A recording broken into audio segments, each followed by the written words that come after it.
Good afternoon everyone, this is Professor Vincent Torre Bongolan. Ayan, so meron pong mensahe si Byron Cristobal na mas kilala sa alias na Banat Bay. Ito po ay may kaugnayan doon sa naging lead ni Congressman Kiko Barsaga noong October 12, no? Yung pagpunta po nila sa harap ng Forbes Park at Dasmariñas Gate, no? Dasmariñas Village, mga kaibigan. Ang sabi po dito ni Byron Cristobal or Banat Bay, ilang beses ko narinig sa kanya to. And it is reminded me, kaya medyo dun pumutok yung ugat ko na ang sinasabi niya, he is willing to die for his country. Nung nire-rewind ko na, willing to die, bakit ka umalis kaagad? For your safety. Yan po yung paliwanag o yung mensahe ni Banat Bay kay Kiko Barsaga. Ito naman po ang naging sagot ni Congressman Kiko Barsaga. Nakalimutan mo ba na may hearing at session rin ako sa Kongreso? Hindi ako full-time vlogger katulad mo. Kayo na lang mag-rally dyan sa susunod kung gusto nyong hanggang madaling araw. Okay mga kaibigan. Pareho pong may punto sina Banat Bay at si Congressman Kiko Barsaga. Pero ito po ang masasabi ko dito. Marami pong factor yung dapat nating gawin. So ito po, i-consider natin mga kaibigan yung pagiging congressman ni Kiko Barsaga. Right now, ang nakikita kong taktika o estratehiya po ni Kiko Barsaga is that number one, ginagamit po niya yung kanyang platform bilang congressman. So, bilang congressman mga kaibigan, meron silang tinatawag na immunity. Anything that they say o sabihin ay hindi maaaring gamitin laban sa kanila. Kaya kung mapapansin ninyo, kapag nagsasalita siya at nagpapahayag siya, ay he's using, no? Kumbaga, kahit kung mapapansin ninyo, di ba, kapag nagsalita si Chis Escudero, kung bakit ganun na lang kung banggitin niya yung pangalang Martin Romualdez. Kapag yung ibang kongresista, kapag binanggit ang Jinggoy Estrada, ganyan, and so on so forth. Okay lang, di ba? Hindi sila nagdedemanda. Bakit? Kasi alam nila na meron silang immunity. Okay? And ito po yung platform na ginagamit ni Kiko Barsaga. So ngayon, kung gagawa siya ng aksyon outside or outside the boundary ng kanyang pagiging kongresista, maaaring ma-technical siya, no? Maaari pong ma-technical siya at makulong ng walang kalaban-laban.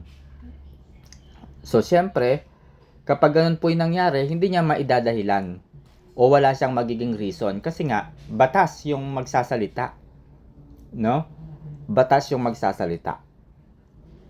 So, pinoprotektahan niya, nakikita ko dito, na pinoprotektahan pa rin niya yung kanyang sarili. Mas maganda na lumalaban nang mayroong laban na pinag-iingatan yung technical side and legal side. Okay? Pangalawa, napakaganda ng pagiging leader ni Kiko Barsaga. Dahil, bilang kongresista, siya yung nandoon sa loob ng kongreso. Diba? Nandoon po siya sa loob ng kongreso at nakikita niya yung mga bagay na hindi natin nakikita. Naririnig niya yung mga bagay na pinag-uusapan sa loob na hindi natin naririnig. No, hindi po lahat ng nakikita natin na naka-public, no, during their public hearing, online streaming, mga ganyan, 100% naka-live stream, no?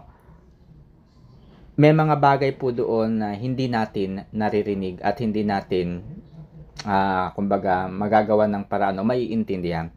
Halimbawa, kapag nagkaroon ng session break o kaya suspended for few minutes o alam ba natin yung pinag-uusapan doon, 'di ba hindi? So kahit naka-live stream 'yon, may mga bagay pa rin na hindi natin alam. So maybe and maybe yung mga sinasabi ni Kiko Barsaga ay ilan po sa mga nagaganap sa loob po ng Kongreso, sa loob po ng Kamara. And we are happy and nakakatuwa kasi nga may boses tayo. No? May boses tayo. Bakit? Meron din tayong tenga. No, may tenga rin tayo na kung saan, kung ano yung naririnig niya doon, ano yung pinag-uusapan doon, ano yung sitwasyon doon, ay ipinapaalam dito. Kaya nga, yung sinasabi niya na kailangang imbestigahan si Martin Romualdez, kailangang imbestigahan si Saldico, kailangang pag-resignin si Pangulo, no? Ano yung basihan niya? Na hindi natin nakikita. So, there might be. So, yun po, no? Napakaganda na merong mag-lead. Kasi nga po, kung pakikinggan natin ang mga influencers, kagaya nga po ni na Attorney Trixie, Joey D. Bever, Tio Moreno, sino pa ba? Attorney Trixie, ganyan. Bagamat sila po ay DDS, o hindi naman sabihin natin sila po ay supporter o naniniwala po sa mga Duterte. Kapag sila ay tumawag o nagtawag ng isang rally, do you think pakikinggan sila at susundin ng maraming Pilipino? Hindi. No? Hindi. Babasahin lamang yung kanilang mga ipinopost. Pakikinggan lamang yung kanilang sinasabi sa social media. But, yung actuations, halimbawa, nais nilang magtawag ng rally, ganyan, I don't think na pakikinggan sila o susunod sa kanila. Kahit mga DDS mismo. So, medyo, ano yun? So, medyo dapat tayong magpasalamat because there is one congressman na nagli-lead at pinakikinggan. So, napapansin nyo yan o mapansin nyo yan dahil nga dito nung October 12, 'di ba? Marami pong dumalo, maraming umattend. And nilinaw din naman po ni Kiko Barsaga na yung rally na yun is hindi po para alam niyo yun, manggulo. It was a peace rally na kung saan ay ipinapaalam na galit na yung taong bayan, ayaw na sa korupsyon.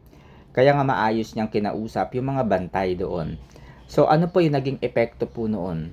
Siyempre, ang epekto nito, yung mga nakatira sa Forbes Park, yung mga mayayaman, mga businessman, hindi po basta-basta yung mga yan. Mga businessmen po yan. And dahil businessmen po yung mga yan, siyempre tahimik lamang yan. Hindi yan nagsasalita. Wala kang maririnig. Bakit? Because baka ipitin ng gobyerno yung kanilang mga negosyo, kaya tahimik. Pero, kung malalagay sila sa alanganin dahil sa mga corrupt officials na ito, na nandoon po sa Forbes Park, Saldico, Martin Romualdez, at iba pa. So dahil sa mga corrupt officials na ito, yung buhay nila na nananahimik, magugulo. 'Di ba? So, ano yung magiging hakbang nila? No, baligtad yung sinasabi ng sa mga businessmen. Sabi nila kakasuhan si Kiko Barsaga. Do it. No, kakasuhan nila si Kiko Barsaga dahil sa ginawa nilang rally sa Forbes Park. 'Di ba? Ito yung hamon natin. Do it. Remember, hindi si Kiko Barsaga ang sumisigaw doon. Hindi lamang si Kiko Barsaga ang sumisigaw na wakasan na, tigilan na ang korupsyon. It's the Filipino people. It's the Filipino people. Ipakulong nyo si Barsaga nag-iisa lang si Kiko Barsaga sa milyon-milyong individual na sumisigaw, 'di ba? Siya lang yung naging leader. Siya lang yung representante ng milyong-milyong Pilipino. 'Di ba? So, sampahan ninyo at magkakagulo. Tiyak ko, magkakagulo. Alright? Number 3 na nakikita natin dito mga kaibigan. May ipinakitang impeachment complaint, draft ng impeachment complaint si Kiko Barsaga. Sa tingin ba ninyo, kung magpa-file siya ng impeachment laban kay Pangulong Marcos Jr., may mangyayari? Wala. Bakit? Draft pa lang yung pinakita niya. Anong sagot ni Boji? Hindi importante ang impeachment at this time. 'Di ba? Hindi importante ang impeachment by this time. Oh. Tapos magpa-file siya ng impeachment. Pangalawa, kaalyado pa rin po ng administrasyon ang Kongreso. Doon po nag-uumpisa ang impeachment complaint. 'Di ba? So, mababaliwala. And the only solution is people power. Yun po yung nakikita ko, ha. Pero eto na nga mga kaibigan.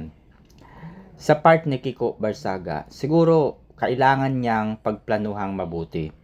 Kung talagang ang kanyang layunin ay wakasan na ang korupsyon at ito ay sa pamamagitan ng pagpapababa kay Pangulong Marcos Jr., dapat yung plano walang uuwi hanggat hindi bumababa sa pwesto si PBBM. Dapat ganun yung plano. Kaso nga, dahil hindi nga ang plano nga ay wala lang, so kukwestiyonin talaga yung kanyang naging aksyon. Pero ito yung nakikita ko dito. Kung ang goal talaga ng rally is mapababa si Marcos, I don't think, no, dapat kapag ang goal ay talagang hindi na kapag ang goal ay mapababa sa pwesto si Marcos, dapat wala pong uwian yan. So strategize. Merong mga tao sa Forbes Park, merong tao sa Malacanang, dalawa lang yan. Yung mahahati yung kapulisan, yung mga military. Kasi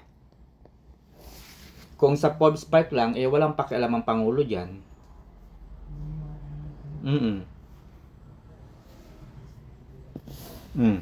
Anong gagawin niyo sa Forbes Park? Tingin niyo susuko yung mga congressmen? So ayun lang. So binabalaan natin yung mga businessmen.